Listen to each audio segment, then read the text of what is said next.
Y en este día vamos a hablar de un trabajo práctico que en realidad es para hacer grupal, involucra todo lo que estamos viendo en esta unidad número 5, pero no lo vamos a hacer en principio.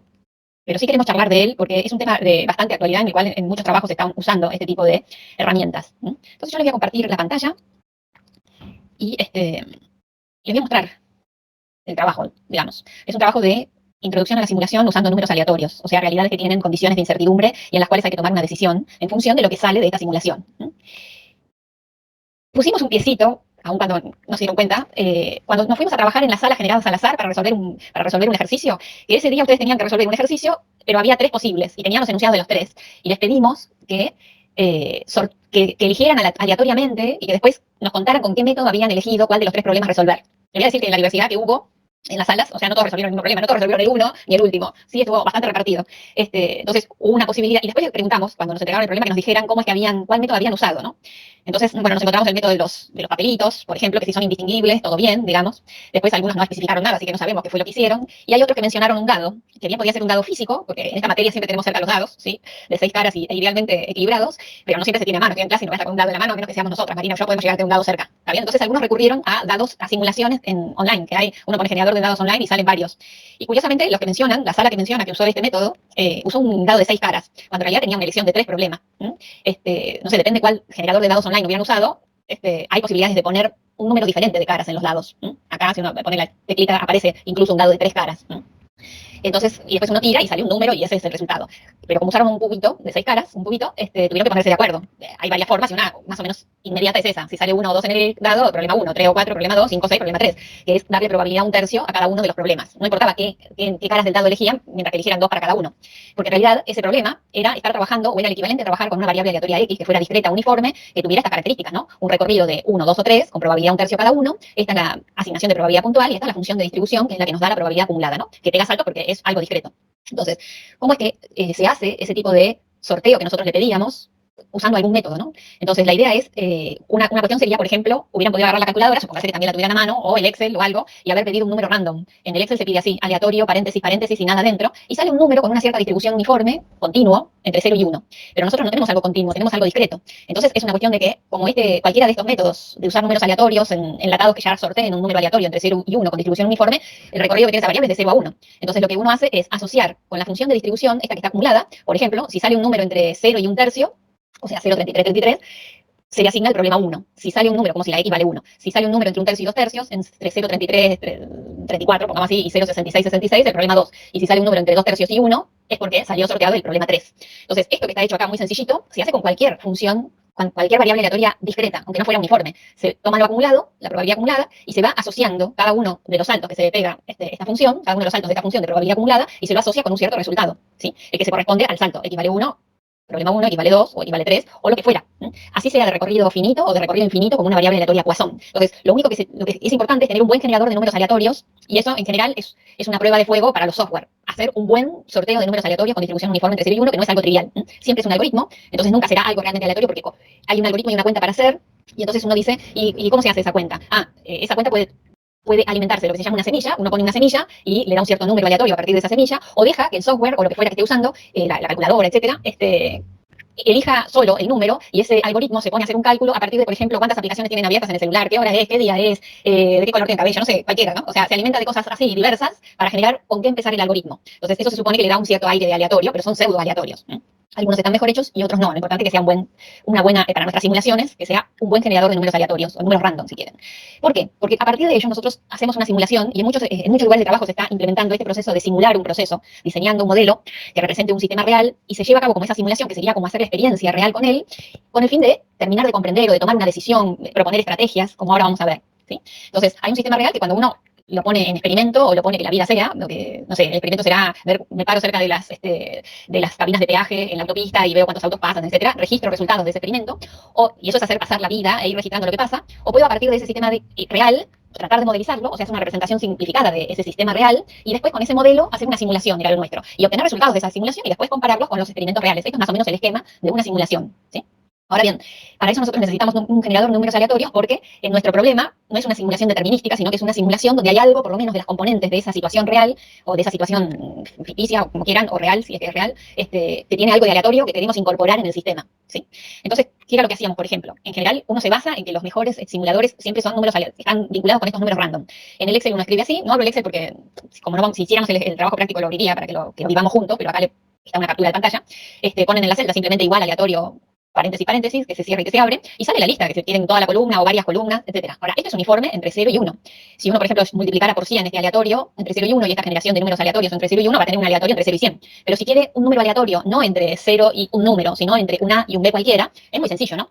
Si ustedes quieren generar una variable aleatoria, los resultados que se obtienen de una variable aleatoria con distribución uniforme entre A y B, hay una función en el Excel que es aleatorio entre A y B y le dan los dos extremos, el extremo inferior y el extremo superior, pero también, ahora yo les voy a contar cuál es el inconveniente, pero también lo pueden hacer a partir del aleatorio entre 0 y 1. Y esto es cuando en el enlatado que usen, o sea, aquel que está preparado, que bien puede ser el Infostat, también tiene generación de números aleatorios, ¿sí? O varios software tienen, o se puede diseñar fácil. Entonces, si quieren, saben que se tienen que conectar con la función con la función de distribución, o sea, con la función que nos da la función, las probabilidades acumuladas hasta cierto valor. No con la función de densidad, en el caso que es continuo, uniforme entre A y B, sino con la acumulado. Entonces, tiene este formato. 0 si X es menor que A, X menos A sobre B menos A, si la X va entre A y B, y 1 si la X es mayor que B. Entonces, uno sortea un número entre 0 y 1 con aleatorio. Supónganse que usamos el Excel, o random en la RND, en la calculadora de bolsillo. Y le sale un número entre 0 y 1, pero eso lo tiene que conectar con una X. Pero eso es fácil. Es como haber sorteado un número entre 0 y 1, acá, les dio un número, y después se fijan simplemente a qué X le corresponde, ¿no? Es como que tienen la altura, pero quieren saber cuál es la base. Entonces, sortean el número, y después despejan cuánto vale cuál X salió sorteada a partir de este número. Es así de simple, como lo ven, ¿no? Despejar X de acá. X es A más B menos A por el número aleatorio que les queda. Entonces, eso les queda un X, que es un sorteo de un número de una variable aleatoria uniforme entre A y B.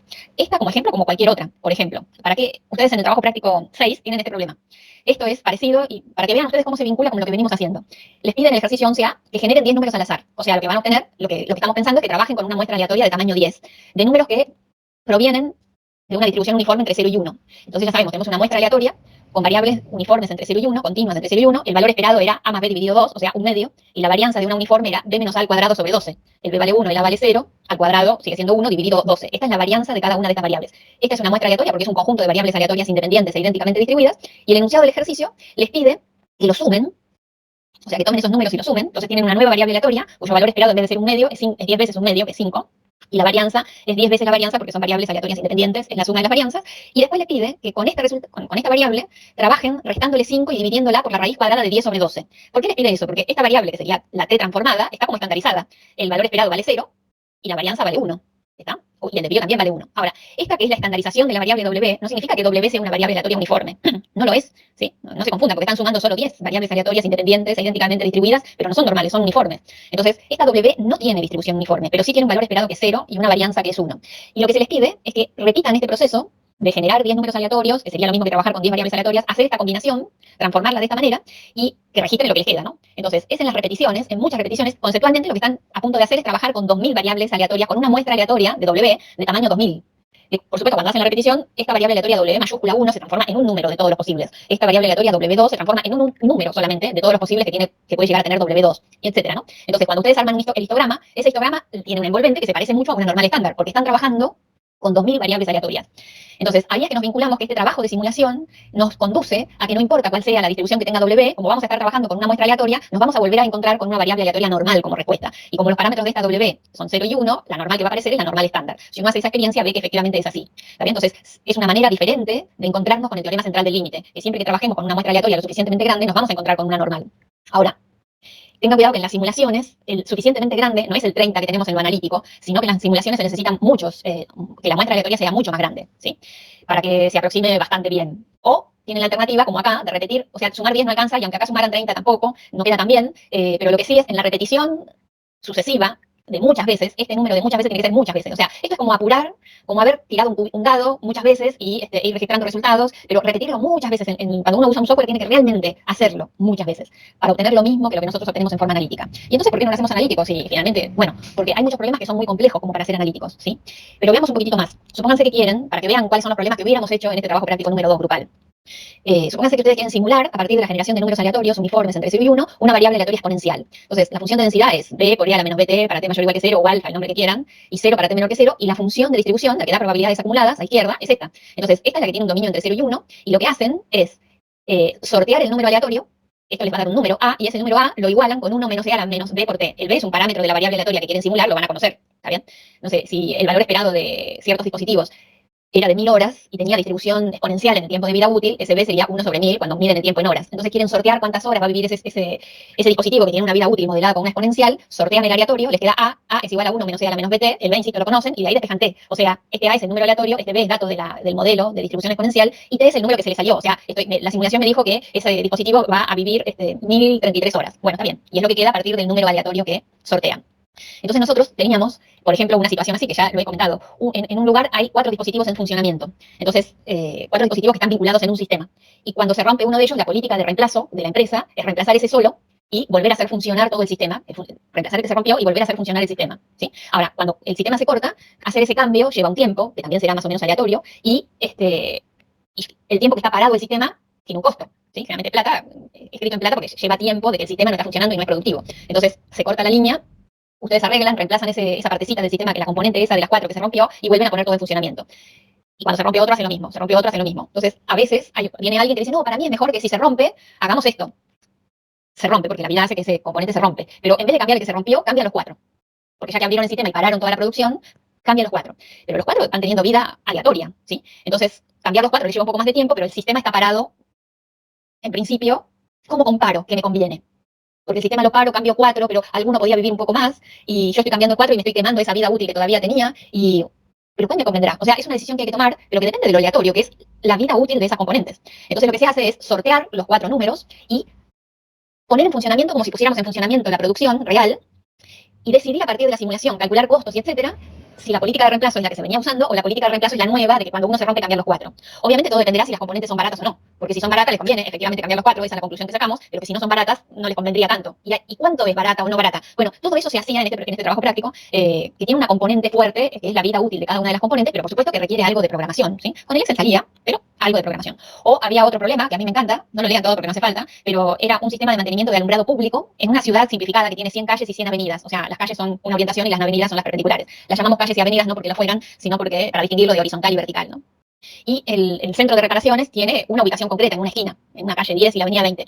Y esto funciona así. En la noche, cuando se informan que hay una lámpara rota, el camioncito va y la repara, ¿sí? Y después tiene que volver o ir a otra esquina donde se haya roto otra lámpara, y si en el camino se rompió otra lámpara, la van y la cambian, etcétera, y a la noche después o a la mañana vuelven a la estación de mantenimiento, Ahora bien, el sorteo acá dice que es normal, pero supónganse que es Poisson. Los eventos Poisson son cosas que pasan al azar, las lámparas se rompen con distribución Poisson. Entonces, ¿cuántas lámparas se rompen en esa noche? Y la preocupación es, ¿cuánto combustible voy a gastar? En un mes, por ejemplo. Entonces, para controlar los montos, los gastos, etcétera, ¿no? Entonces uno dice, bueno, una idea sería hacer todo un registro de muchos meses de esta empresa de servicios, y con eso estimar cuántos litros de combustible vas a necesitar y cuánto te va a salir. Y la otra es simular. Sortear una variable aleatoria Poisson, o acá dice normal, sortear una variable aleatoria Poisson que sea cuántas lámparas se rompen en esa noche, y para cada lámpara sortear la ubicación dentro de esta ciudad de 100 calles y de 100 avenidas, y con esa, que es un triple sorteo, cuántas lámparas, cada lámpara, en qué calle y en qué avenida está ubicada. Está simplificado porque parece que hay una sola lamparita por esquina, ¿no? Pero podría haber muchas más, el modelo se puede llegar a complejizar bastante más, y la otra es, en función de eso, que es el sorteo con números aleatorios, calcular, eso es una parte de cálculo, eso sí es determinístico, ¿no? Bueno, hago la cuenta de el camioncito salió de tal lugar, fue primero a tal esquina, después fue tal otra, y el recorrido fue de cuántas cuadras, y después cuántas cuadras, o cuántos kilómetros, o cuántos metros caminó el camioncito, y eso cuánto combustible representa. Entonces, eso es apurar la realidad simulándolo. Una vez que tenían eso, hacían 30 sorteos de 30 noches, pero después eso no alcanzaba, había que hacer varias veces 30 veces el sorteo de un mes entero de funcionamiento de esta estación de servicio, ¿no? De esta institución de servicio de mantenimiento de alumbrado. Entonces, después se promediaba. Yo simulo muchas veces 30 días de funcionamiento, ¿y cómo saco mi conclusión? Y promedio esas muchas veces que hice mi simulación de 30 días. Y con eso tengo una idea de mis gastos. No solo lo promedio, sino que puedo hacer un histograma, y un histograma puedo calcular un desvío, eso me da más o menos el más menos que está asociado con ese promedio, y entonces con eso uno podría tomar una decisión de cuánto combustible necesita para un mes de funcionamiento. Como para que tengan una idea de los problemas que se hacen con eso, ¿no? O, por ejemplo, yo tengo no sé, un restaurante, supónganse, y tengo un número de mesa finito, y entonces quiero saber cuántos mozos tengo que poner por noche, o quiero establecer más o menos la dinámica de mi establecimiento, y digo, cuántas reservas puedo tomar en tiempos de pandemia o no, sabiendo qué cosa, y que la cantidad de comensales que viene es aleatoria. La cantidad de tiempo que se quedan comiendo también es aleatorio. Entonces yo meto todo eso en un modelo, cada cosa, ¿no? El número de comensales, el tiempo que se queda cada grupo que viene a cenar, supónganse que sea una cena, cada grupo que viene a cenar, yo lo sorteo de acuerdo a algún modelo que yo vea que es el que se establece en mi restaurante o en restaurantes parecidos al mío, y con eso simulo cuánto tiempo voy a tener ocupadas las mesas y cuántas mesas voy a tener ocupadas, y eso que yo pienso en una noche lo repito en varias noches y muchas noches y muchas noches, y con eso saco una conclusión de cuál es mi posibilidad de reserva, por ejemplo, ¿no? Apurar la historia con una simulación. El único para que funcione, obviamente hay un problema de programación y de repetirlo muchas veces, porque si no tampoco sirve. Hacer una simulación numérica no sirve, ¿no? Acá tienen algunos otros, o esta, una empresa de alquiler de autos. Yo no sé cuántos autos vienen a pedirme durante el día, ni tampoco sé cuántos días me van a alquilar un auto. Supónganse que es una zona de turismo y el turismo estuviera abierto. Entonces, y quiero saber cuántos autos tengo que tener, si esto está totalmente desactualizado, que la renta diaria por auto sea de 350 pesos, pero quiero saber cuál es el número óptimo de autos que yo tengo que tener disponibles en mi empresa, sabiendo que si tengo muchos autos, muchísimos autos, tengo que pensar que tengo que tener un estacionamiento, que ese estacionamiento si los autos no salen como alquilados, solo son pérdida porque tengo que pagar el estacionamiento y entonces o tengo que tenerlo parado, tengo que tenerlo en reparación, ¿qué es lo que pasa? ¿Cuántos autos me conviene tener? Y todo eso vinculado con cuánta plata hay detrás de todo eso, ¿no? O cuánta disponibilidad edilicia tengo. Todo eso se mete en la simulación y sale una conclusión, ¿está bien? ¿Cuál es el número óptimo de acuerdo al modelo y a la historia? Porque esta historia, ¿cuál es la probabilidad que me renten 0 autos, 1 auto, 2 autos? ¿De dónde sale? O de establecimientos parecidos al mío, si es que yo todavía no abrí, o de mi propia compañía, si acaso la tuviera. Si ya estuviera funcionando y más o menos conozco mi negocio. Y quiero optimizar las cosas, no andar con las cosas al dedo, sino poner un matemático amigo o un ingeniero amigo que me haga los cálculos. Sí, y me diga, no, a vos no te conviene tener 8 autos, te conviene tener 7. Con eso vas a andar bien, o te conviene tener 9. O con 8 estás bien. Eso es el número óptimo de acuerdo a la información que me diste. Obviamente todos estos problemas se pueden hacer tan complejos como uno quiera. Lo importante es los datos, qué datos tienen, los modelos que usan. En el Excel o en el Infostat tienen distintas generaciones de números con otras distribuciones que no sean la random, la uniforme entre 0 y 1. Lo que pasa es que el uniforme entre 0 y 1, si usan el Excel con la tecla F9 se refleja solo. Entonces, si ustedes tienen que repetir 2000 veces algo, simplemente lo van a hacer, ¿no? Muy fácil. En cambio, si quieren hacerlo con el Excel, con las distribuciones que ya están hechas, tienen que entrar acá, en donde uno dice análisis de datos en el Excel, generación de números aleatorios, o en algo muy parecido que hay en el Infostat, cuya captura acá no le puse, pero también existe, esta parte de generación de números aleatorios, dar las características de la distribución que ustedes quieren, pero esa no se refresca. Para volver a sortear los números, tienen que volver a entrar a este lugar, volver a accionar, o por supuesto programar un poco mejor las cosas y hacer varias columnas de generación, ¿no? O sea, el análisis de datos en el Excel, que era lo que hace un tiempo usábamos, más que el Infostat, porque casi todo el mundo conocía el Excel, tiene varias maneras, ¿no? Tiene para hacer distribuciones de varios tipos. Pero insisto que lo que no nos convenía, en ese caso, era, no se podía refrescar fácilmente, ¿está? Esa es la historia con nuestro trabajo práctico que no vamos a hacer. Pero quería comentarles porque se están usando mucho a nivel laboral la simulación y la simulación con componentes aleatorias justamente para optimizar la decisión, ¿no? Para tenerla como herramienta en unas situaciones de condiciones de incertidumbre, se llama. ¿Está? ¿Se entendió la idea? Sí, profe. Buenísimo. Lamento que no lo hagamos, pero bueno, uno decide, digamos, que si alguien quiere hacerlo, se lo damos, digamos, pero en principio es así. Bien. Segunda cosa que ambicionamos con Marina. Que ustedes nos digan hasta acá, queremos hacerlos una consulta. Una de dos. O que se conecten con ese lugar, o que vayan. Yo ahora les pongo en la pantalla, pero esperen que termino de escribir esto ahí. O que vayan a la página de Menti, ¿sí? Y contesten una pregunta que tienen para ustedes con este código. Les muestro, les comparto la pantalla del Menti, pero esperen que lo abro. La pregunta es muy simple. No hay ni un problema ni nada. Es simplemente esto. Contestar las palabras o conceptos significativos de lo explorado hasta aquí en la unidad 5. O sea, palabras o palabras dobles, dos palabras juntas puede ser, ¿sí? O una, no le pongan demasiada adjetivación, ¿sí? Pongan el concepto, no le quiero decir ninguno porque si no, ¿dónde está el chiste? Pero podrían necesitar más de una palabra en un rengloncito. Y creo recordar que pueden poner hasta 6 palabras significativas. Traten de poner esas palabras significativas de lo que recuerdan ustedes como conceptos importantes de todo lo que venimos haciendo en la unidad 5. ¿Sí? La unidad 5 es desde que empezamos, desde el receso hasta acá. O sea, es una unidad que tiene muchas cosas. Entonces les pedimos que entren en este lugar y contesten sus 6 palabras. Ahora mismo. Si puede ser. ¿Se entendió? Sí, Si no profe. pueden, igual se los dejamos. Sería interesante, ahora mismo se va a generar una nube de palabras si queremos verla. Entonces los dejamos pensar. Me callo y los dejamos pensar.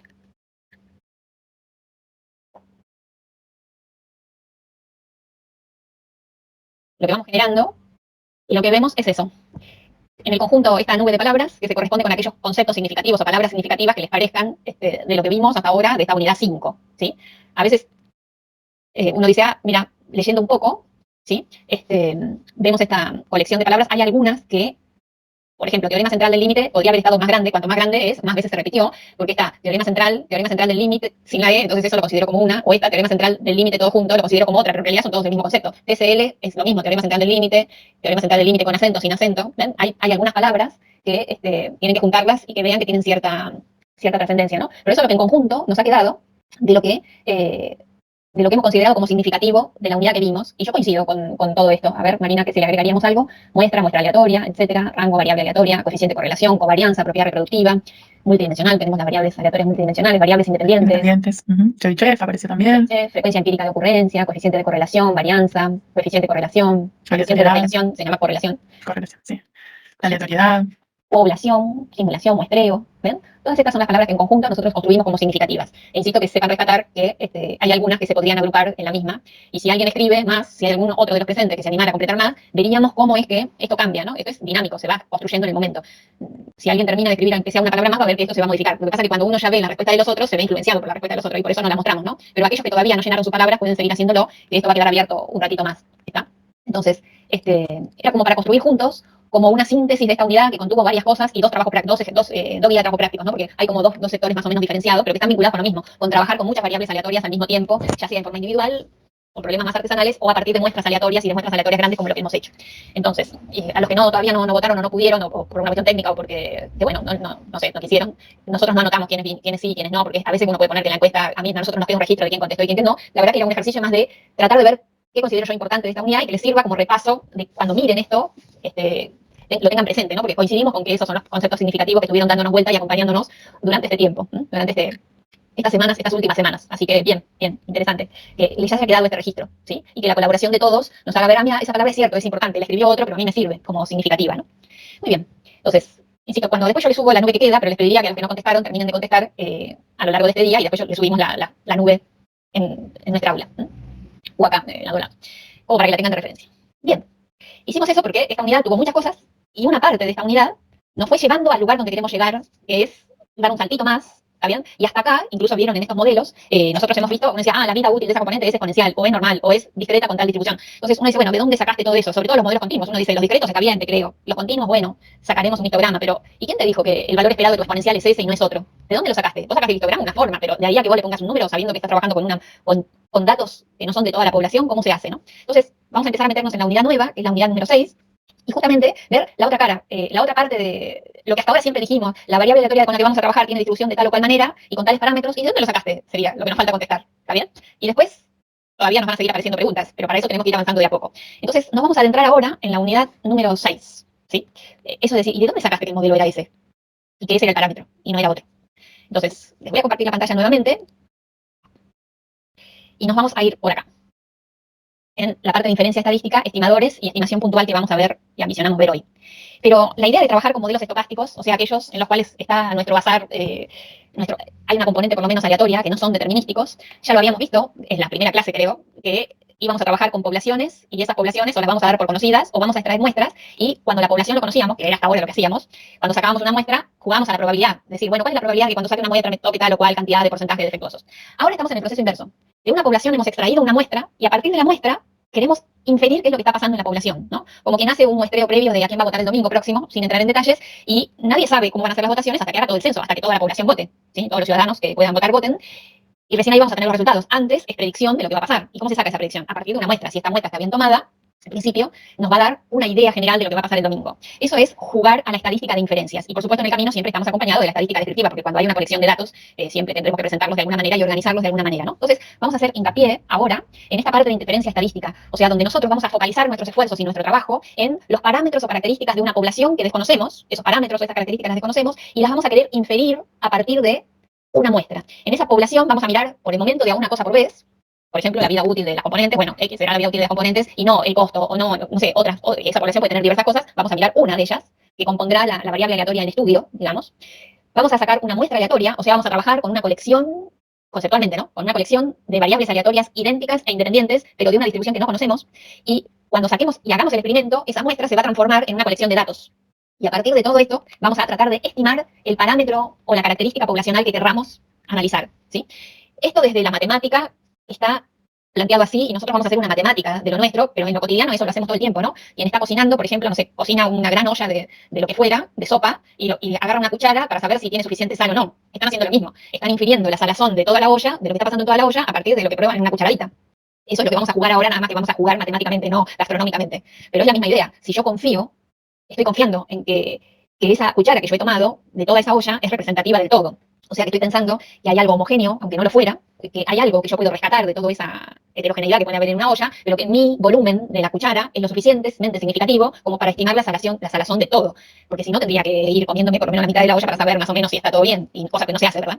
Entonces, estamos haciendo lo mismo. Es la misma imagen, quédense con esa imagen. Entonces la pregunta es, ¿ese volumen de la cucharita o de la cuchara que sacamos, de toda la olla que nosotros extraemos, es significativo? ¿Es suficiente? ¿Me garantiza algo? Y si no me garantiza, al menos me da una idea. Y solo una idea. La idea es más o menos cercana a la realidad, ¿no lo es? Bueno, todas estas preguntas nos vamos a hacer nada más que desde un procedimiento matemático.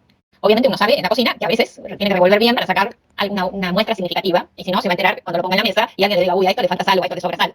Y ahí vienen los problemas. Uno se puede llegar a equivocar, obviamente, y nosotros también, porque vamos a trabajar con lo aleatorio, ¿está? Entonces, dentro de eso, mundo matemático, pero vamos a estar haciendo lo mismo, insisto, quédense con esa imagen que es muy buena, yo la leí de un libro, no es mía, pero me encantó como por referencia cotidiana, ¿no? Entonces, vamos a querer estimar parámetros de una población, de esa variable aleatoria X, ese parámetro por el momento lo vamos a llamar tita, después en la medida que avancemos, ese tita lo vamos a ir particularizando. En cada población nos va a interesar ver una cosa en particular. Pero tita es, en genérico, el parámetro de la población que queremos estimar. Es un número, es el valor esperado de la población. Por ejemplo, en una distribución exponencial, yo sé que lo que necesito es del valor medio. Bueno, ¿cómo lo estimo? ¿Está? Entonces, vamos a trabajar con estimaciones de tita. Y esas estimaciones de tita, esencialmente hay dos. Una que es puntual y una es lo que se llama por intervalos de confianza. En esa puntual, el informe después de hacer la estimación es un número, el que nos parezca más razonable para tita. En el caso de la cucharada, dice si esto tiene suficiente sal o le falta. ¿Sí? Ahora, si le falta, me gustaría que nos dijeran algo más que solo le falta mucho o le falta poco, porque no es lo mismo, ¿no? Entonces, muchas veces el informe de un número generalmente no es suficiente, a nadie lo conforma, pero es lo primero que uno dice. Está bien, está mal o vale tanto. Un pasito más es dar todo un intervalo de valores factibles para ese tita, con una cierta confianza en lo que estamos diciendo. Ya vamos a ir aprendiendo que la confianza acá se cuantifica. No es, sí, yo te tengo una confianza bárbara, yo te tengo una confianza en lo que vos estás diciendo, ustedes me creen lo que yo estoy diciendo, confían en mí, pero no, vamos a cuantificar. Sí, confío, pero ¿cuánto? Y más o menos, mucho, poquito, nada. ¿Está bien? Pero le vamos a poner número a eso. Vamos, insisto, estamos haciendo una matemática, pero son vocablos que usamos todo el tiempo. Entonces, esa estimación de tita la vamos a hacer a partir de una variable aleatoria, que es lo que se llama una estadística apropiada. Recuerden que estadística era una variable aleatoria que depende de los valores de una muestra aleatoria. Estadística o estadístico, si quieren le cambiamos el nombre, me da lo mismo, pero como es una variable aleatoria está en femenino. Pero era una variable aleatoria que dependía de los valores de una muestra aleatoria. Y esa estadística apropiada, usada para estimar un parámetro de tita, imagínense cómo se llama estimador. Entonces, ¿qué es un estimador? Es una variable aleatoria que usamos para estimar, es una variable aleatoria que está vinculada con una muestra, que usamos para estimar un parámetro poblacional. Entonces, no se olviden nunca que en realidad lo que nosotros estimamos son parámetros poblacionales, que son números que desconocemos de la población, pero son números, usando una variable aleatoria que se llama estimador. Esta es la idea general de a qué vamos a jugar en esta unidad. Vamos a estar focalizados en los parámetros. Entonces, en la estimación puntual, el estimador se llama puntual. Ajá. Menos mal que a veces hay poca imaginación en los que le ponen el nombre. Pero la idea es esta. Tengo una población cuyas características desconozco, pero quiero ver algo de ella. Hay una variable aleatoria ahí dando vueltas, no sé, la altura de los individuos que están vinculados con la regional Aedo en el año 2021.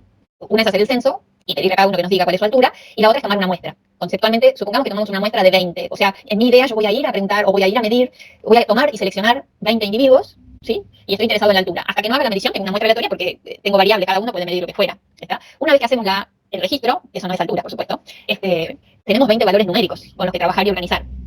Entonces, la pregunta es cómo hacemos la estimación puntual. Bueno, nos tenemos que preguntar, ¿cuál es nuestro parámetro de interés poblacional? Bueno, la media poblacional de las alturas, supónganse que sean. Estos números, insisto, no son alturas, ¿no? Entonces, me interesa la media poblacional, mu, ¿sí? ¿Con qué lo puedo estimar? El estimador de tita se llama tita sombrero, tita chapó, o tita, no me acuerdo cómo se llama este acento, ¿sí? Tita sombrero le decimos nosotros, bien castellanizado, o potenciado, qué sé yo. Tita sombrero se refiere al estimador de tita, a una variable aleatoria que nosotros vamos a usar para estimar tita. Entonces, como nuestro tita ya es un caso particular, es mu, el estimador de mu es mu sombrero. Ahora, ¿cuál variable aleatoria vamos a usar? Esa sería la pregunta. Entonces, yo quiero estimar lo poblacional, supóngase que sea alturas, y quiero saber la altura media poblacional. Y tengo una muestra aleatoria y tengo una colección de 20 datos.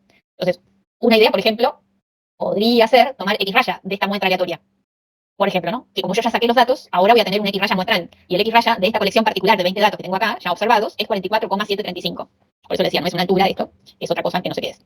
Pero alguien me podría decir, bueno, no, pero estos no eran alturas, eran precios y no me conviene el X raya, porque si hay precios muy grandes o muy chicos que te deforman el promedio, nosotros habíamos trabajado con la mediana. Ah, pero si miro acá la mediana, de esta colección en particular de datos, la mediana observada es 21,45, que no es lo mismo que esto. Y puede otro decirme, no, a mí me parece que para el problema que estamos tomando, lo significativo es que tomes la medición, la variable aleatoria más chica de todas, le sumes la variable aleatoria más grande y lo dividas por 2, y eso en la colección de datos es sacar el X mínimo más el X máximo y lo dividas por 2. Y entonces cuando hacemos eso acá, me da otro número que nada que ver tampoco, 84,8. Y alguien puede recordar lo que hicimos en la unidad 1 y decir, pero ¿por qué no tomás una media recortada? Ordenás de menor a mayor, recortáslo. Hay varias cosas, ¿no? Así siguen varias propuestas. Y fíjense que todos los números dan distinto. Entonces la pregunta es, ¿cuál es el mejor? ¿Sí? ¿Con cuál nos quedamos de todos estos? Obviamente, la respuesta va a ser, decime qué problema es, qué contexto tiene, y tal vez te pueda dar una información mejor, ¿está? Y yo te puedo decir, no, te conviene tomar la... Bueno, el asunto es, ¿qué características deseables tiene que tener un estimador para que yo lo use en algún problema en particular? ¿Sí? Eso es lo que tenemos que ver. Entonces, las respuestas pueden ser no únicas, pero sí hay características que son deseables dentro de un estimador. ¿Por qué? Porque yo les cuento a qué estamos jugando, más allá de probar la sopa. Estamos jugando como un tiro al blanco, con arco y flecha, ¿sí? O con dardo, no sé cómo ustedes quieran, no es lo mismo. Pero la idea es que siempre el objetivo es pegarle al blanco, ¿sí? Al centro de este círculo. Uno puede llegar a tener un arquero que deje un cartón como este. Este arquero se llama insesgado. La verdad es que los desvíos que tiene, etcétera, con respecto al centro al que pensaba apuntarle, no tienen una predisposición o hacia la derecha o hacia la izquierda o arriba o abajo. Son, en promedio, están alejados tanto uno como el otro, pero no tiene una inclinación particular, digamos. O sea que en promedio le estaría pegando, porque se pasa tanto como a veces está cerca, pero tanto para la derecha como para la izquierda, como para arriba como para abajo. Para que vean la diferencia, este, que va a jugar ahora, es un arquero que es preciso frente al mismo estímulo que es pegarle en el centro, tiene respuestas prácticamente iguales o muy semejantes, pero tiene un sesgo, o sea, tiene un desvío grandísimo, ¿está? Pero es preciso. Él quería pegarle al centro y siempre le está pegando como a esta zona. Pueden pasar dos cosas, o tenga la vista mal y que por eso le está pegando acá y es un buen tirador, pero tiene la vista desviada en ese sentido. Es un desviador preciso, no es un buen tirador. Es preciso, pero no exacto, digamos. Es sesgado. O es que el arco está desbalanceado de alguna manera y él hasta que no aprende cómo compensar ese desbalanceo del arco, le va a seguir siendo preciso, porque él es preciso, pero va a tener un sesgo, va a tener una inclinación a irse hacia ese lugar. Obviamente, un arquero que cumpliera las dos cosas, que en promedio le pegue y que además no tenga sesgo, sería un arquero exacto. Esto es lo que se llama preciso y sin sesgo, es lo que se llama exacto. Y es como sería el ideal de un arquero, digamos, o a lo que tendería al ideal de un arquero. Entonces, nosotros estamos queriendo jugar a lo mismo. Queremos jugar al blanco, darle en el blanco a un parámetro poblacional, pero tenemos un problema que no tienen estos arqueros. Estos arqueros sabían dónde estaba el blanco, dónde estaba el punto central al que tenían que pegarle. Que le invocaran o no es otro problema. Pero nosotros, es como que quisiéramos saber, a partir de lo que dejan estos arqueros, dónde estaba el blanco. O sea, nuestra incógnita es dónde está el blanco, dónde está el parámetro poblacional, cuánto vale ese número tan esquivo que es un solo número, ¿sí? A partir de muestras. O sea, es como que nos dan, sin contexto, no nos recortan esto en un cuadradito y nos entregan esto que han dejado los arqueros. No, nos dan esto metido no sé dónde, en una hoja grande, y no nos dicen, y nos sacan las líneas, nos sacan los círculos, y nos entregan solo los tiros. Entonces, a partir de los tiros que ha dejado, pero insisto que le sacan los círculos y no le dan un cartoncito, le dan una hoja y esto está metido en cualquier lado, uno dice, bueno, yo te doy estos cartoncitos, estas marcas que dejó el arquero, decime dónde estaba el centro. A eso están jugando, ¿sí? Decime dónde estaba el centro al que le tiró este arquero. Obviamente, si me dicen, te estoy dando el cartoncito que deja un arquero exacto, yo voy a sacar, digo, sí, el centro de tu cartón estaba en este lugar. Pero entre este y este, no sé, los dos son precisos, digamos. Y este no es preciso, pero si me informás que no tenía una dirección de privilegio, yo te puedo igualmente inferir más o menos dónde estaba el centro. Entonces la idea es esa, que nosotros vamos a jugar con las marcas, que serían nuestras muestras, a averiguar dónde estaba lo poblacional, que sería el centro. Entonces tenemos que jugar con un arquero que tenga ciertas características. ¿Cuáles son las características? Una es la propiedad de insesgamiento. Recuerden que nosotros vamos a hacer matemática, no tiro al blanco, ¿sí? Entonces, esa propiedad de insesgamiento para el estimador que usemos es que si tita sombrero es el estimador que nosotros usamos, tita sombrero es un estimador insesgado de tita si el valor esperado del estimador, tita sombrero, que es una variable aleatoria, da tita, lo que quiere estimar. O sea, es pedirle al arquero que en promedio le pegue al centro. No importa si se desvía, no importa si tiene una dispersión alta o una dispersión baja, como este, pero le tiene que pegar al centro en promedio, este estimador. O sea, eso matemáticamente en nuestro contexto dice que el valor esperado de tita coincida con tita. ¿Sí? El valor esperado de nuestro estimador sea el parámetro poblacional que queremos estimar. ¿Cómo se mide? ¿O a qué da origen, matemáticamente hablando, cuando algo no es insesgado, es que tiene un sesgo? ¿Y cómo se mide? Se mide como una diferencia. El sesgo de un estimador, de tita estimador, es la diferencia entre el valor esperado de tita estimador menos aquel valor poblacional que quiere estimar. El valor esperado de tita estimador menos tita da un sesgo, que puede ser negativo, si es que el valor esperado es más chico que lo que quiere estimar, y se subestima, o positivo, si da valores mayores, o insesgado, si da justo cero. Pero esto es lo primero que le vamos a pedir, que en promedio le pegue a lo que quiere estimar. Después le vamos a pedir una propiedad de eficiencia, o sea, que un estimador, lo deseable es que tenga una varianza relativamente pequeña, o sea, un desvío relativamente pequeña, habla del ajuste de precisión, ¿no? O sea, que no se aleje mucho frente al mismo estímulo, me siga dando más o menos parecido, que no se aleje mucho de lo que consideramos su centro. Entonces, si por un lado le consideramos que en promedio le pegue y por otro lado le pedimos que tenga una dispersión pequeña, vamos a tener un estimador exacto. Este nos dice que en promedio le pega y este nos dice que es preciso. Y entonces, con todo eso, tendremos algo que se parezca a nuestro arquero exacto, ¿no?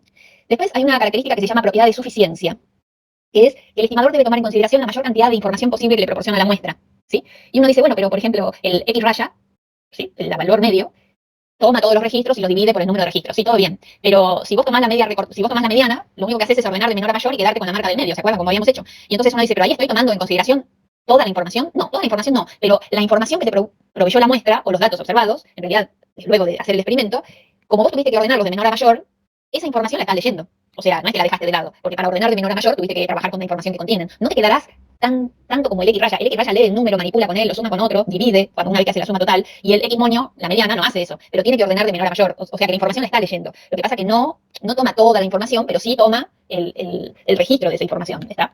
Eso por un lado. Y la otra, la cuarta y última propiedad deseable de un estimador, es la propiedad de consistencia. O sea que lo que se llama una convergencia en probabilidad, que la probabilidad que el estimador se aproxime al valor de tita se puede ir haciendo cada vez más grande cuanto mayor sea el tamaño de la muestra. O sea, eso que se llama probabilidad en convergencia. Que cuanto más grande sea la muestra, yo encuentre que con mayor probabilidad me voy acercando a una buena estimación de lo que quiero estimar, del parámetro poblacional que quiero estimar. Esa sería la idea, ¿no? O sea que el tamaño de la muestra influye, ¿sí? Aumenta la probabilidad de que yo me acerque a lo que quiero estimar. Entonces, veámoslo en acción, porque todas estas propiedades así vistas en el aire a veces traen lo suyo. El tita estimador es una variable aleatoria, ¿sí? Es una estadística que depende de la muestra. Como variable aleatoria tiene su valor esperado y su varianza. Es el valor esperado de tita estimador y la varianza de tita estimador, o el desvío estándar al cuadrado del tita estimador. Cuando vemos que el valor esperado de tita estimador y tita coinciden, le ponemos sello de insesgado, ¿sí? Y cuando vemos la varianza, cuanto más chica sea la varianza, mejor. O sea, si tengo varios estimadores insesgados, ¿con cuál me quedo? Con el de varianza más chica. Esa sería la idea. Bien. Veamos uno. Supongamos que lo que quiero estimar es mu, la media poblacional. Un estimador de los posibles candidatos es el X raya. Recuerden que sacamos una muestra, ¿no? El X raya. El X raya nosotros sabemos a esta altura. El valor esperado del estimador que elegimos para mu, o sea, el valor esperado de X raya coincide con mu, ¿no? Cuando hacemos X1 más X2 más Xn dividido n, el valor esperado de X raya es mu. Y la varianza, o sea, tiene sello de insesgado. Y la varianza de X raya era sigma al cuadrado sobre n. El sigma era el sigma de la X, el del poblacional. Y la varianza de la muestra es sigma al cuadrado dividido n. Y esto, por ejemplo, cumple esa propiedad de convergencia en probabilidad, o sea, esa característica de consistencia. Cuanto más grande es la muestra, más chico es el desvío, más chica es la varianza, si ustedes quieren, de este estimador, porque la varianza depende de un número fijo, sigma al cuadrado dividido n. Cuanto más grande es n, más pequeña es la varianza, ¿ven? Entonces, cuanto más grande es la muestra, con más probabilidad vas a tener una buena estimación de lo que querés estimar. Si es insesgado y la varianza es pequeña, te vas a ir aproximando lo suficiente como para tener una estimación confiable, se dice. Otro ejemplo, tenemos una población donde hay, no sé, una producción donde hay un porcentaje poblacional de defectuosos. Esta línea de producción tiene un 10% de defectuosos, pero eso es hasta que no hagas el censo de toda la población no lo sabes. Nosotros nos manejamos con muestras. Entonces, en la muestra, ¿cómo vamos a estimar la proporción poblacional de elementos de esa población que cumplan cierta característica? ¿Cuál es nuestro estimador de la proporción poblacional? Y nuestro estimador de la proporción poblacional es la frecuencia de ocurrencia, ¿no? Es la frecuencia muestral de ocurrencia de esa característica. Si son defectuosos, por ejemplo. Entonces, toma de la muestra, toma una muestra de tamaño n, contá cuántos de los elementos de esa muestra cumplen la característica que vos estás mirando y dividirlo por n, ¿no? La frecuencia experimental o muestral de ocurrencia. Este estimador nosotros ya lo hemos trabajado. El valor esperado de x sobre n es p. Y la varianza, o sea, es insesgado. El valor esperado de este estimador, de esta variable aleatoria, coincide con lo que queremos estimar, que es el parámetro poblacional de ocurrencia, la proporción de ocurrencia de ese evento en esa población. Y la varianza del p estimador la sabemos. La hemos trabajado hasta la semana pasada, digamos, es p por 1 menos p dividido n. Y fíjense que también esté consistente, porque en la medida que n es más grande, esto se va achicando. La varianza se va achicando y por lo tanto el desvío se va achicando. Y si es insesgado y el desvío se va achicando, vuelvo a insistir con la frase, voy a tener una estimación altamente confiable de lo que quiero estimar, ¿sí? Otra de nuestras incógnitas de parámetros poblacionales con el que trabajamos muchas veces en la primera mitad del año o en los meses anteriores del año es que conocíamos el desvío poblacional o la varianza poblacional, sigma al cuadrado. Pero acá, si no conocés la población, este valor no lo tenés que estimar a partir de una muestra. ¿Cómo vamos a estimar nosotros el valor de la varianza poblacional? Bueno, vamos a usar como estimador de la varianza poblacional a la varianza muestral, al S al cuadrado. Como variable aleatoria es S cuadrado mayúscula, o sea, S mayúscula al cuadrado. Como trabajando una vez que ya extraemos los datos, es un S minúscula porque es la varianza muestral en esa muestra en concreto. Pero esto es una variable aleatoria. Como variable aleatoria tiene un valor esperado. Y el valor esperado de S cuadrado, con la definición que tiene 1 sobre n menos 1, sobre la sumatoria desde igual 1 hasta n, de xy, de los cuadrados de las diferencias entre xy menos x raya, la definición que no se la escribí acá, pero la tienen que recordar, con el 1 sobre n menos 1 adelante, y no dividido, no 1 sobre n, de la sumatoria de los cuadrados de la diferencia de xy menos x raya, el valor esperado de ese cuadrado cuando lo sacan da sigma cuadrado y tiene sello de insegado y es lo que nosotros queremos. O sea que en la expresión, y esperen que la escribo porque así la recuerdan, a ver si puedo, en la expresión de ese cuadrado cuando se define, va a quedar en cualquier color y en cualquier lado, acá, ese cuadrado era 1 sobre n menos 1 de la sumatoria desde igual 1 hasta n de xy menos x raya al cuadrado. Y recuerden que estamos trabajando con una muestra aleatoria, pongamos por acá, hay una muestra aleatoria x1, x2, x3, xn, ¿no? Entonces, es porque tiene el 1 sobre n menos 1, y con ese número, el valor esperado de ese cuadrado da sigma al cuadrado y no otra cosa. Entonces, cuando a principio de año, en el S cuadrado, ¿se acuerdan que sacábamos el S cuadrado chiquita? Que era lo observado, esto mismo, pero todo con los datos observados, todo en minúscula, y habíamos puesto el 1 sobre n menos 1, y habíamos dado una explicación de por qué se escribe, por qué se divide por n menos 1 y no por n, por los grados de libertad, etcétera. La verdadera razón, esa que yo decía, allá por septiembre lo vamos a ver, es esta, que multiplicando por 1 sobre n menos 1 y no por 1 sobre n, el valor esperado de ese cuadrado da sigma cuadrado. Y como estimador, ese cuadrado mayúscula es insesgado y es deseable para estimar la varianza poblacional. Entonces, acabo de tachar mi segunda deuda, grande, digamos, que era, allá por septiembre yo les voy a decir cuál es la verdadera razón matemática por la cual se multiplica por 1 sobre n menos 1 y no por 1 sobre n. Está acá, para que el valor esperado de ese cuadrado dé sigma al cuadrado y no otra cosa. Esa sería la idea, ¿sí? Tachame, Marina, que no tengo nada. Entonces, Ya resolvimos los pendientes. ya está, los pendientes me puedo quedar tranquila, que los pendientes ya están. Aparecerán cosas nuevas y qué sé yo, pero los pendientes ya están. ¿Está? Entonces, el reporte de una estimación puntual, como bien su nombre lo indica, ¿sí? Es un número, es el valor de la estimación puntual. Y eventualmente, algo que tenga que ver con la precisión del instrumento de medida con el cual yo estoy trabajando, o sea, del estimador con el cual estoy trabajando. Cuando uno tiene una medición, dice, y si yo te medí, esto mide 33 centímetros, pero mi regla estaba en micrones. Eso es una cosa, pero si yo te digo, esto mide 33, que dije centímetros, pero la mínima medición que tengo es en milímetros, es otra. La precisión de la medición es diferente. Lo mismo le pasa al estimador. Entonces, la estimación puntual es un solo número, pero muchas veces se habla de la precisión del estimador, y la precisión del estimador se suele tomar como el error estándar del estimador, cuando uno lee la bibliografía, que es la raíz cuadrada de la varianza del estimador. ¿Sí? Cuando me piden, bueno, pero dame la precisión, vos me das un número, pero decime la precisión del instrumento que usaste, te voy a contestar esto. Voy a calcular la varianza, la raíz para la varianza. Por supuesto, hay que ver, ¿no? Cómo se maneja. Ahora, en la actualidad, más que pedirle a un estimador que sea sesgado, en realidad hay algo que mide qué tan bueno es el estimador, otra cosa que mide qué tan bueno es el estimador, es lo que se llama el error cuadrático medio del estimador.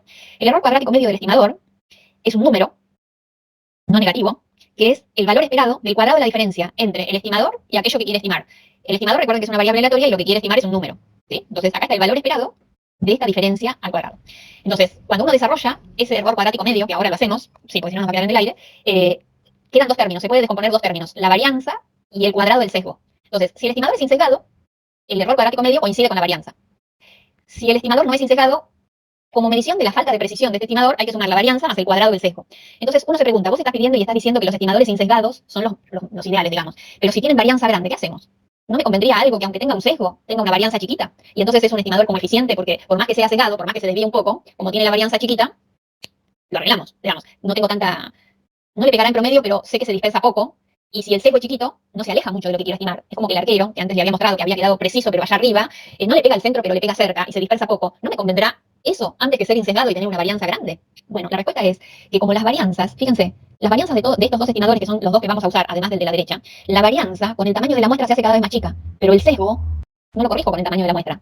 El sesgo es que en promedio le pegue o no. En cambio, la varianza la puedo hacer tan chiquita como las circunstancias me dejen, aumentando simplemente el tamaño de la muestra. Entonces, por muchos años se pidió que un estimador bueno fuera aquel insesgado, porque ya sabían que la dispersión la sacaban tomando muestras más grandes, la achicaban. En cambio, un sesgo no se puede achicar, es algo de suyo, del estimador o del estimador. En cambio, la varianza en general insisto, se hace más chica cuanto mayor es el tamaño de la muestra. Entonces, si uno tiene a disposición muestras más o menos grandes, la varianza se amortigua el efecto de la dispersión por varianza, ¿sí? Entonces, el error cuadrático medio, insisto, tiene dos términos.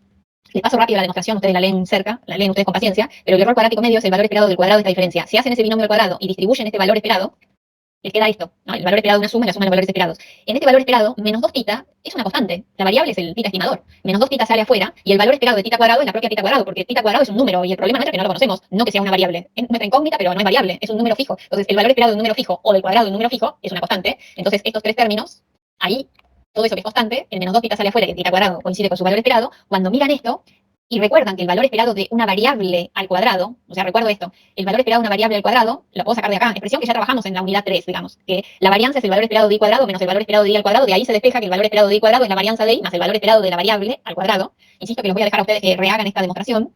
Entonces, el valor esperado de tita estimador al cuadrado, usando esto que está al costado, es la varianza de tita estimador más el valor esperado de tita estimador, todo eso al cuadrado, y después están los otros dos términos, y cuando uno mira esta expresión, los últimos tres términos son un trinomio cuadrado perfecto.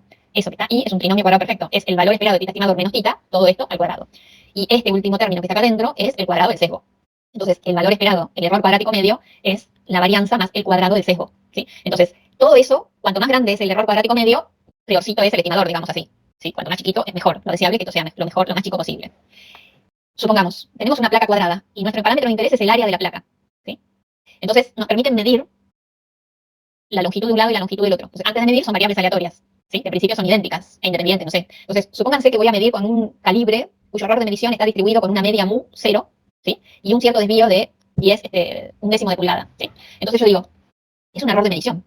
Entonces, por más que esta placa sea cuadrada, ¿sí? Yo estoy usando un instrumento que tiene un error de medición.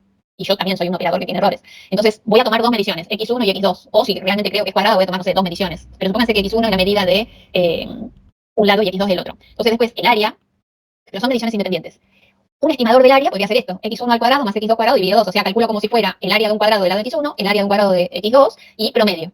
Otra manera de estimar el área sería x1 más x2 sobre 2, o sea, sumo las longitudes de los dos lados dividido 2, y eso lo elevo al cuadrado.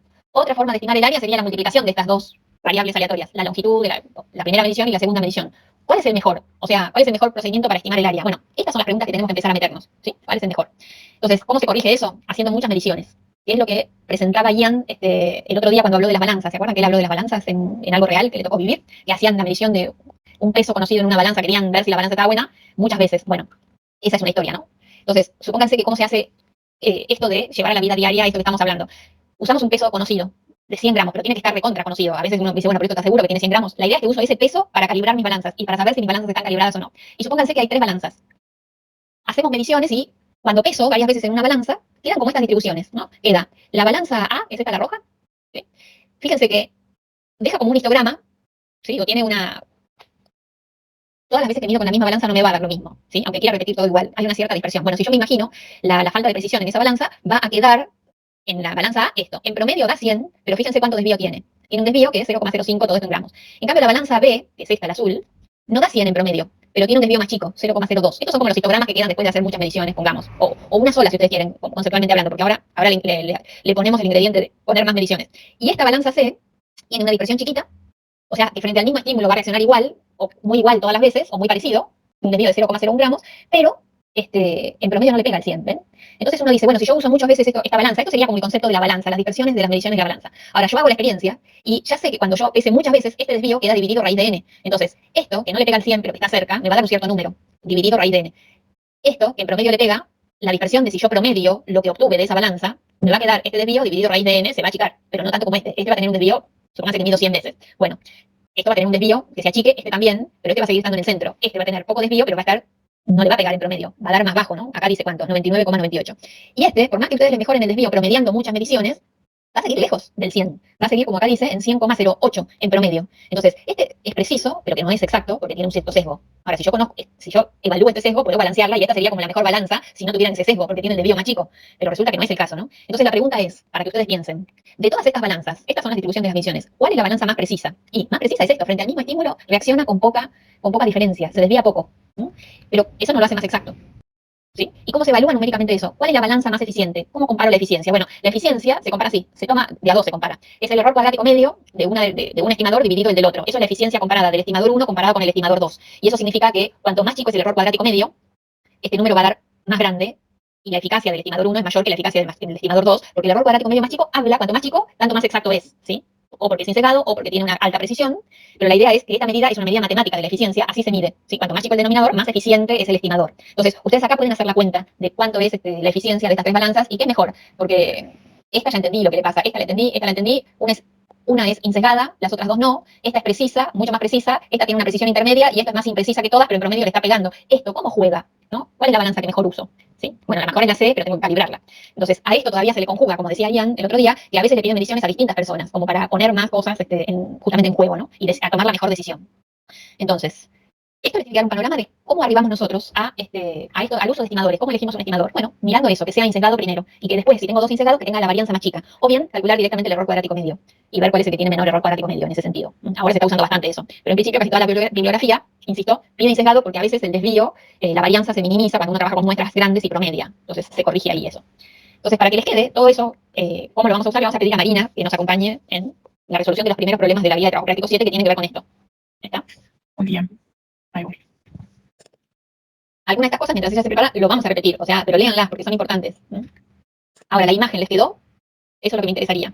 Mientras Marina, vos anda preparándote que Muy bien. tenemos que elegir bien el jugador, digamos así.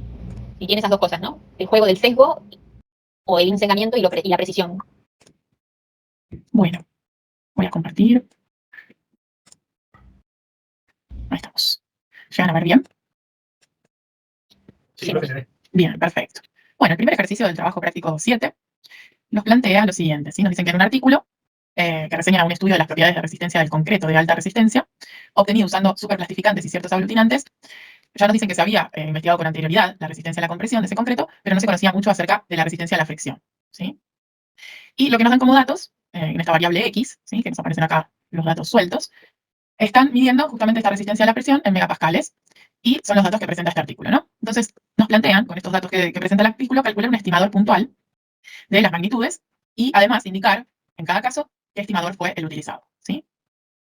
Primero que nada nos dicen, bueno, utilicemos el valor medio de resistencia a la presión para la población de todas las vigas fabricadas. En esta forma, digamos, hablando de la población, el valor medio sería mu para nosotros, ¿sí? Entonces, tenemos nuestra variable, ¿sí? Como decimos, el valor poblacional, ¿sí? Del promedio es mu. Lo que tenemos que ver es cuál es el estimador puntual que a través de la muestra nos permite dar un valor de este promedio general, ¿sí? Entonces, para nosotros el estimador de mu va a ser el promedio muestral. O sea, este es el promedio poblacional mu y lo vamos a estimar con mu picos o mu sombrero, depende cómo lo queramos llamar, ¿sí? O también se puede encontrar, digamos, como X rayo, ¿no? Que sería el cálculo del mismo promedio, pero en la muestra. Entonces, ¿qué tendríamos que hacer con los datos que tenemos?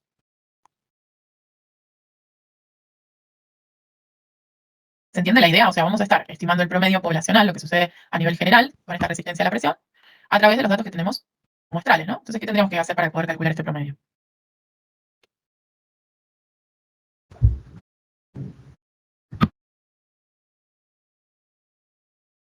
Vamos que lo saben. Si estos fueran notas, por ejemplo, Usarlo, de toda la carrera, ¿qué hacemos? sumarlos y dividirlo por la cantidad de notas que, bueno, de este caso de valores. Bien, perfecto. Sumamos, tomamos cada valor, lo sumamos, ¿sí? Y una vez que terminamos de sumar todo, lo dividimos por la cantidad de valores que tenemos, ¿sí? Eso sería lo que tenemos que hacer numéricamente, ¿no? Entonces, sumando todos estos valores, esa suma me dio 219,8 y lo tenemos que dividir por la cantidad, tenemos 27 datos, ¿sí? Esto nos da 8,1407, ¿sí? Es decir, que la resistencia a la presión promedio, o la resistencia promedio a la presión, ¿sí? Es 8,1407, ¿sí? Bien, después nos piden lo mismo para esta segunda medida o segunda característica de interés que queremos analizar. Nos dicen el valor de la resistencia que separa al 50% más débil de las vigas del 50% más fuerte de las vigas. ¿Qué medida, que vimos allá a lo lejos en descriptiva, nos permitía dividir a una distribución de datos en un 50% y un 50%? ¿Se acuerdan? Es la mediana, profe. Muy bien, la mediana, ¿sí? Y en este caso es lo mismo, ¿no? Nosotros buscamos el objetivo de analizar a nivel poblacional, pero contamos con los datos de la muestra, ¿sí? Entonces, lo primero que teníamos que hacer para poder calcular la mediana era, sobre todo con los datos sueltos, ¿no? Era ordenar los valores, de menor a mayor. ¿Sí? Acá tendríamos estos valores ordenados, ¿sí? ¿Qué hacíamos después? ¿Se acuerdan? ¿O qué valor les parece que sería la mediana? Si están ordenados, la mediana sería el valor central, digamos. Acá que Bien. es una muestra impar, solo es Ujú. el número. Bien, tenemos una muestra impar, Sería entonces el nos 9. queda un solo número, ¿no? Bien, perfecto. O sea, ¿el 9 en cuanto a valor o el 9 en cuanto a posición? A posición, digamos, porque no sé si está ordenado. No, no está ordenado. Estos de acá sí están ordenados, ¿sí? Ah, no, Pero está si bien, tenemos sí. 27 datos, 7,7 sería. ok, entonces sería 1, 2, 3, 4, 5, 6, 7, 8, 9, 10, 11, 12, 13, 14, ¿no? Este 7,7 porque nos deja 13 observaciones a la izquierda y 13 a la derecha, ¿sí? Esta sería entonces el valor de nuestra mediana, ¿sí? Acuérdense que en general hacíamos n más 1 sobre 2 y nos da, bueno, la posición exactamente 14 cuando los números son pares, ¿sí? Si no, cuando la cantidad de datos es impar, nos daba con coma la posición y eso quería decir que tenemos dos valores centrales que tenemos que promediar para llegar finalmente al valor de la mediana, ¿sí? Entonces, lo que decimos es que el 50% de las vigas resiste 7,7 megapascales o más, ¿sí? Esa sería la interpretación. Muy bien, seguimos. Ahora buscamos un estimador de la desviación típica estándar poblacional, o sea, el sigma, un estimador de sigma. ¿Se acuerdan cómo lo llamábamos al estimador de sigma? O sea, cómo calculábamos en una muestra la desviación estándar. ¿Cómo la llamábamos primero? Era la raíz de la varianza. Tenemos que empezar por la varianza. Bien, pero ¿cómo lo escribíamos en nomenclatura? ¿Cómo se llamaba? Sigma era a nivel poblacional y a nivel muestral, ¿cómo lo llamábamos? S. S, perfecto, muy bien. Y lo que variaba con respecto al valor o al cálculo a nivel poblacional era que, además de sumar los valores para la muestra, teniendo en cuenta sus desvíos con respecto al promedio elevados al cuadrado, en vez de dividir sobre n, que era el tamaño total de la población, en la muestra dividimos por n-1, ¿sí? Entonces, tendríamos que hacer esta cuenta, ¿no? A cada valor que tenemos de resistencia le tenemos que restar el promedio, que ya lo calculamos en el A, todo eso elevarlo al cuadrado, ¿sí? Hacer toda la sumatoria para cada uno de los valores y después finalmente dividir por n-1 y hacer la raíz cuadrada. Entonces, podemos hacerlo o a mano, ¿sí? Como tenemos los datos sueltos, tendríamos que hacer cada valorcito menos, esperen, que voy acá, ¿no? 5.9 menos 8.1407, todo eso al cuadrado, más 7.2 menos 8.14, todo eso al cuadrado, así sucesivamente con cada valor particular, ¿sí? Y una vez que hacemos toda esa suma, dividimos por 26, ¿no? n-1. Y a toda esa cuenta le sacamos la raíz, ¿sí? Eso es lo que nos da 1,66. Cualquier duda que tengan, me frenan y me preguntan igualmente, ¿sí?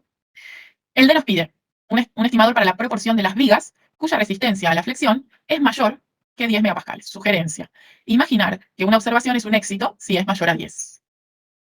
Entonces, ¿cómo podemos estimar esta proporción que nos piden a través de la muestra? ¿Qué tendríamos que hacer?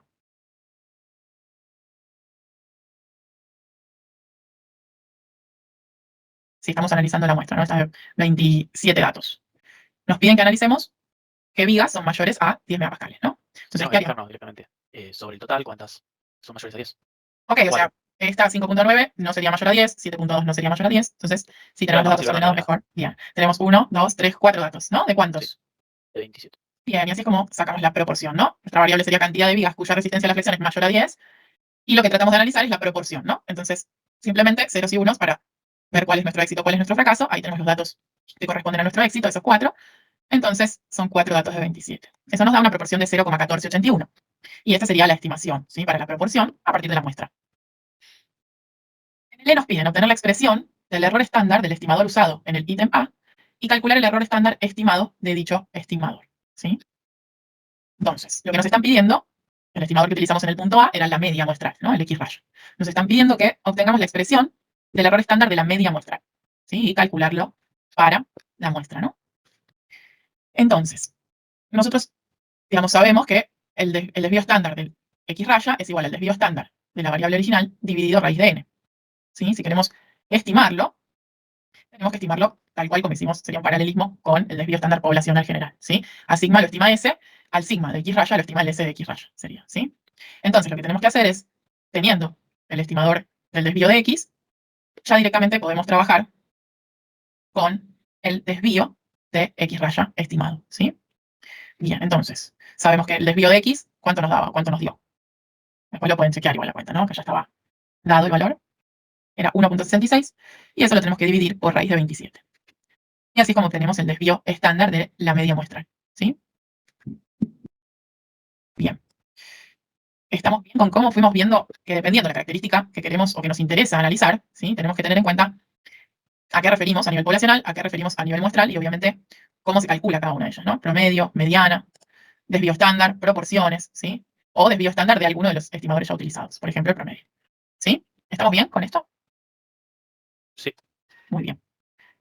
¿Hacemos uno más, Julia, te parece? Sí, aunque sea presentarlo, para que lo vean y lo terminen ellos. Bueno, muy bien. Bueno, acá nos plantean lo siguiente. Nos dicen que hay dos economistas que estiman MU, que es el gasto promedio de las familias en una región determinada, con dos estimadores que son insesgados y estadísticamente independientes. Nos plantean un MU sombrero 1 y un MU sombrero 2. Y nos especifican las características de cada economista. Nos dicen que el segundo economista es menos cuidadoso que el primero, resultando que la desviación estándar de MU pico 2 es el triple de la desviación estándar de MU pico 1, ¿sí?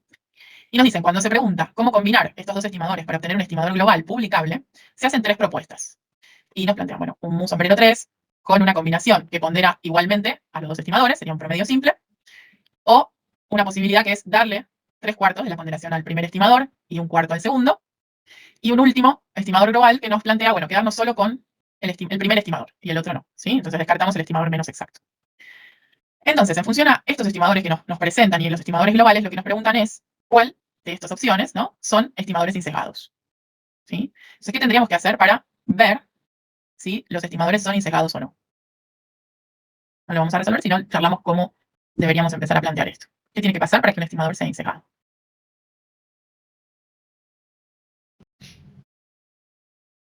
¿Se acuerdan? Si no lo mencionamos, no hay problema. Bueno, la esperanza del estimador, ¿sí? La esperanza de toda esta expresión tiene que ser exactamente igual al parámetro, ¿sí? O si no, dejémoslo, Marina y la vez que viene Bien, retomamos desde acá, porque eso es dale. importante. Ok, dale, perfecto. Y ustedes lean lo Traten que de, significa insesgado. claro, traten de Y ahí lo repasar todo repasamos. esto y después bien, si no, es mucha información. Mucha información, sí. Si no, Exacto, ambicionamos un montón y hicimos bastante de lo que ambicionamos. tal cual. Muy bien. Retomamos a partir de ahí la semana próxima, pero lean todo lo que puedan de este tema y para entrar en el tema, porque después se vuelve mecánicamente, la parte matemática es como más mecánica, siempre hacemos lo mismo, finalmente uno lo repite, pero de ahí a entender lo que estamos haciendo es acá, digamos, en qué mundo nos estamos metiendo. Ahí estaba mirando un poco en detalle la nube de palabras y hay una que dice nos acercamos a la realidad, acercándose a la realidad, justamente, ¿no? Es esta parte de que ahora vamos viendo que nos podemos ir a afrontar algunos problemas reales simplificándolos, pero vamos viendo por ahí, digamos, dónde estamos, ¿no? Le estamos dando un aire de, bueno, sí, está todo bien. Si vos ya conocías los parámetros poblacionales, juguemos a la probabilidad, pero ¿quién te dijo que de dónde lo conocemos? Bueno, por ahora los vamos a estimar. Y después, una vez que los estimemos, los vamos a poner a juicio. ¿Te parece que es ese? Le vamos a preguntar. Entonces, y después todavía hay otro juicio más que, de verdad, eso tiene un modelo exponencial, porque vos me decís, estás averiguando valor esperado, pero de un modelo exponencial crees vos. Pero, ¿de verdad es modelo exponencial o es otro? Bueno, haremos lo que nos dé el año para hacer, digamos, ¿no? En principio. esta parte de estimar parámetros poblacionales y ponerlos a juicio después, nuestras estimaciones, esa sí la vamos a hacer seguro. La vamos a hacer probablemente. No puedo dar Sí. nada por seguro acá. Y cómo, digamos, la importancia que tiene saber o tener en cuenta qué es lo que estamos queriendo estudiar, ¿no? Como vimos recién en el ejemplo, tenemos que saber bien con qué variable estamos manejándonos y cómo se comporta esa variable, qué características tiene. Bueno, vamos englobando todo, ¿no? Desde el primer día hasta acá, ¿no? Cómo calculamos un promedio, cómo calculamos un desvío. Así que, bueno, la mediana apareció también, proporciones, es un recorrido, ¿no? Que fuimos haciendo, que, bueno, vemos ahora cómo todo se va uniendo. En la sección nueva que aparece ahora con la unidad 6 en el aula nuestra, virtual, tienen una referencia, no me acuerdo si está en las actividades o en donde está el material grabado, me parece que está en las actividades. En las actividades tienen la referencia a un video muy interesante para mirar, de los cuales le marcamos, el video es largo, pero nosotros le marcamos un par de minutos, donde está muy bien explicado dónde nos estamos metiendo y por qué creemos en lo que estamos haciendo, o sea, por qué esto funciona, por qué la matemática de eso, más allá de que la predicción de lo que va a pasar el domingo no haya sido acertada, pero eso tiene que ver otra cosa, ¿no? Nosotros vemos la parte matemática que es pensando que las muestras son ideales, los resultados son confiables, si se hizo tal o cual cosa. Después si se hizo o no es otro problema. Entonces, no sé si las predicciones para el domingo se van a ajustar a lo que pasa el domingo, que sería como algo muy cercano a lo que nosotros estamos haciendo, ¿no? Sacar una muestra para predecir lo que pasa en la población y justamente ese es un tema. Entonces, pero en esos minutos que le marcamos del video, está como una experiencia real hecha, en la que pongamos que creemos que todo lo que presenta el presentador es real, digamos, o es comprobable de alguna manera, donde dice, ¿por qué confiamos que esto funciona, no? El video va mucho más allá y es muy interesante de verlo todo. Pero les marcamos unos minutos que están vinculados exactamente con lo que nosotros nos estamos metiendo. ¿Por qué vamos a empezar a confiar en que esto de tomar unas muestras para estimar lo de la población funciona, ¿no? De la misma manera que un cocinero confía en la cucharada de sopa que toma para evaluar la salazón de su comida. ¿Está? Bueno, vean esos minutitos del video que son muy interesantes. Esa es nuestra primera actividad de esta unidad. ¿Está? Bien. Bueno, les deseamos un buen resto de semana. Que estén bien. Vénganse con algo leído de esto para la próxima porque vamos a retomar de ahí, vamos a seguir avanzando, si no, nos perdemos, ¿no? Ujú. Hagan el esfuerzo. Buena semana, profe. Nos Chao, vemos. Gracias. Chao, Chao, chao. profe, por todo. Chao, profe, buenas A noches. ustedes por haber venido, por participar. Gracias, buena semana. Chao. Nos vemos.